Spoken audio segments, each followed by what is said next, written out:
Sister Pearlie, our visitors from Haiti, Father and Mother. And I am so honored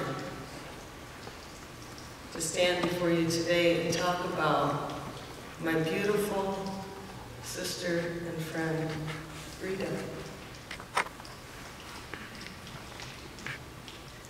For most of her life, Rita, by choice, was a stay-at-home mom. But I can tell you, over the last week, as I'm piecing together the magnitude of her generosity and volunteerism in the community and in the world, I don't think she stayed at home that much. Obviously, I'm kidding, because you can't produce fine children like Eric, Andy, and Laura without taking special care as a mother. And I know that she was a loving wife to Jim. But I kind of put together just a partial list of some of the things that Rita was involved in. She was a regular volunteer at the Health Intervention Services in town here as a nurse. She was involved with Right to Life trips to Washington, D.C. She actually attended at least one I know of. She attended weekly Bible study. She tutored children reading in school. Whilst her children were here, she was one of Holy Spirit's most highly decorated parking attendants. She prayed at West Catholic's chapel for the students every week. She took care of her body. It was important to her to stay fit. She swam at the Y. She cross-country skied. I found out she went for walks with nearly everybody in the neighborhood. She mentored, along with Jim, dozens and dozens and dozens of kids in the Boy Scouts. She took her grandson to the library every week. And as Father said, she was a driving force in getting this important center lane down Lake Michigan Drive. Ask West Catholic how special Rita was in all the fundraisers for the West Catholic Band. But last but not least on this list, and again, it is not a full list, she found all my extra false graph china dishware serving pieces at a garage sale. And a swing set, and a car, free bikes, you name it. It was great. I could sit at home in the comfort of my easy chair, and Rita would call me and just tell me what she's finding at any garage sale, and I'd say, pick it up. Bargain hunting was a sport for Rita. And I wouldn't be surprised if she found some stuff for you too. And if she didn't find some things for you, I wouldn't doubt she called you with a great idea, sold you something for a fundraiser, or invited you to a shake your tail feathers dance. That was the beauty of Rita. She was not afraid to ask.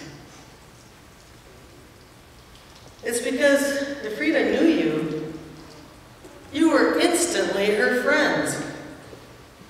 And she didn't just know you.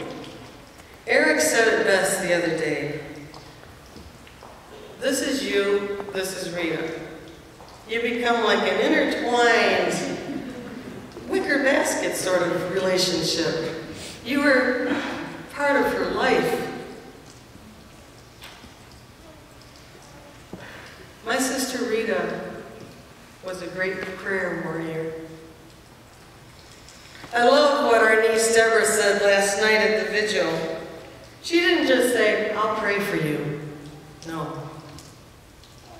She stopped right what she was doing, took your hands in hers, and prayed with you on the spot. Anywhere, anytime. And I've heard from dozens of people that she called them regularly to pray with them when they were going through a rough time.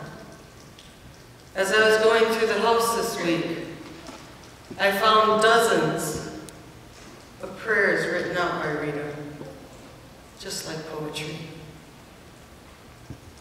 And Rita was specific when she prayed. I remember when my mom and dad were living, and they were looking for a new place to stay in Florida.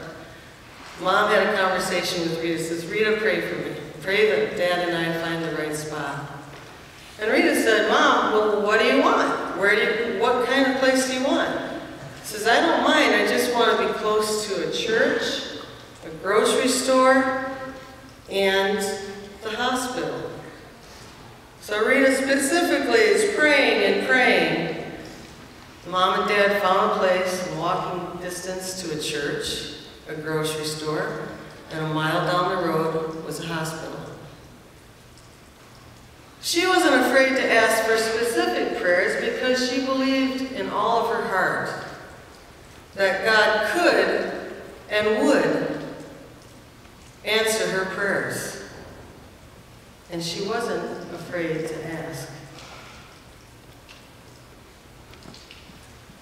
My sister Rita was a servant in so many ways. If she believed in something, she was all in. And you might as well be in too, because you're getting the call. As Father mentioned, she was really behind this Lake Michigan drive with a few handful of people she met weekly for a long time. Ask my brother Larry how many times she's probably called him as a civil engineer.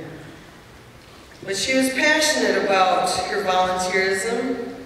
She and Jim worked countless hours with the Boy Scouts, schools, the church, festivals, and that's just to name a few. She thoroughly enjoyed what she was doing, and so again, she wasn't afraid to ask her friends to join in the fun. My sister Rita was a nurse, and it was in this capacity that she found herself called to help the people of Haiti. I remember so well years ago, Rita told me of a great lesson she learned as she was a young nurse. It was one of her first jobs. She was working in a hospital, and she was having a hard time keeping things organized. One day, the head nurse took her aside, and she said, Rita, just try to leave your station a little better than you found it. Even if you go back to the station just for a moment, straighten the papers, dust off the desk, just finish one little task. And if I could talk to Rita right now, I would imagine that she'd be pretty surprised by the number of people who have been inspired by her. She'd probably say, she didn't do that much. She just dusted off her station in life and made the world a little bit better than she found it. And if I asked her if she had any advice for you and for me, which knowing Rita, she would give us some advice. I would imagine she would tell us to do the same.